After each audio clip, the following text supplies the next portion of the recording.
రామచంద్రరావు గారు బీజేపీ రాష్ట్ర అధ్యక్షుడు రామచంద్రరావు గారు కూడా నిన్న మాట్లాడాడు. ఆయన ఇంకొకరితో కలిసి బండి సంజయ్ కూడా మాట్లాడారు. ఆ మాటకు వస్తే బీజేపీ నాయకులు కేంద్రంలో వాళ్లే కదా. సిబిఐ విచారణ కోసం రేవంత్ రెడ్డి ప్రభుత్వం అడిగింది, ఆ లేఖ పంపించారు, చేరింది అని వాళ్ళు అక్నాలెడ్జ్ పంపించారు. కానీ సంసిద్ధత కానీ కదలిక కానీ లేదు.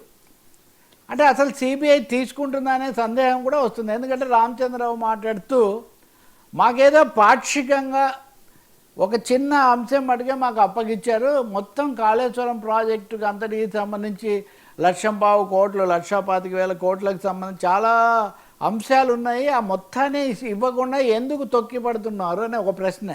అంటే ఇక్కడ ప్రతి వాళ్ళు మిగతా ఇద్దరు ఒకటే అంటున్నారు కదా. కాబట్టి ఏదో మొక్కుబడిగా మాకు పంపించారు కానీ మాకేం సీరియస్గా పంపించలేదు. అంటే రామచంద్రరావు అడ్వకేట్ కూడా కదా, బార్ అసోసియేషన్ దీనికి కూడా ఉన్నాడు హైకోర్టులో. కాబట్టి ఆయన అలా అంటున్నాడంటే సిబిఐ తీసుకోదేమో, వీళ్ళిద్దరి మధ్యలో కేంద్రం రాజకీయం చేస్తుందేమో అనే ఒక సందేహం కలుగుతుంది. ఇంకా రెండవది అంతా అంతా ఇవ్వలేదు కాబట్టి అంటే వచ్చిన దాన్ని ముందు తీసుకొని అది కూడా కావాలని కోర్టులో కూడా అడగవచ్చు సిబిఐ. తను తలుచుకుంటే పరిధి ఎంతైనా పెంచుకోవచ్చు.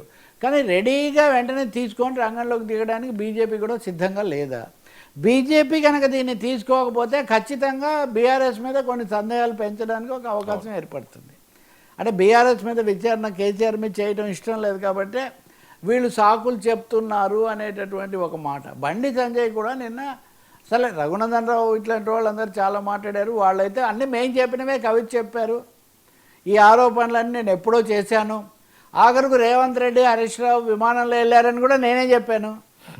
పర్టికులర్గా రఘునందన్ రావు విషయానికి వస్తే ఆయన హరీష్ రావుకు ముఖాముఖిగా ఉండేటటువంటి ఆ జిల్లాలో ఒక రాజకీయ ప్రత్యర్థి కదా ఆయన, బీఆర్ఎస్లో ఉన్నప్పటి నుంచి, టీఆర్ఎస్లో ఉన్నప్పటి నుంచి.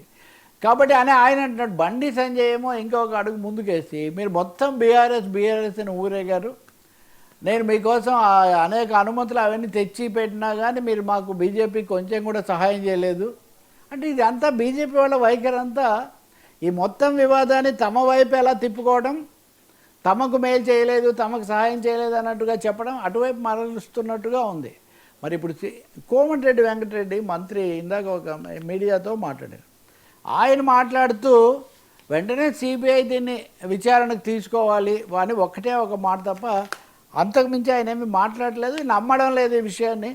ఇదంతా కుటుంబ పంచాయతీ తప్ప ఇంకోటి ఏం కాదన్న పద్ధతిలో ఆయన మాట్లాడుతున్నారు.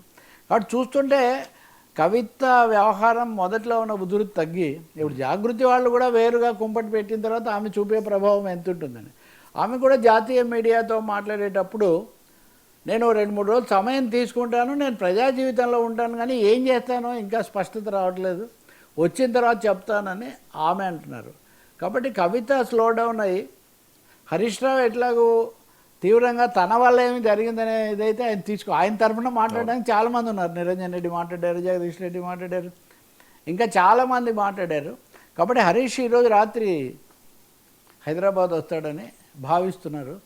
సో తెలంగాణ రాజకీయాల్లో కొత్తగా ఎలాంటి ట్విస్ట్లు వస్తాయి, బీజేపీ కనుక సిబిఐ విచారణ తీసుకోకపోతే మటుకు అది రేవంత్ రెడ్డి నెత్తిన పాలు పోసినట్టే. అంటే వాళ్ళిద్దరు ఒకటే చూడండి, అందుకనే కాపాడుతున్నారు అనే అవకాశం తీవ్ర దాడి మటుకు తప్పనిసరిగా జరుగుతుంది. వాళ్ళు కూడా దాడి చేస్తున్నారు కదా. కాంగ్రెస్ ఏమో సిబిఐ చేతులు కలిపిందని చెప్తుంటే మీరు ఆ సిబిఐ విచారణకి ఎలా ఇస్తారు అని వాళ్ళు అంటున్నారు.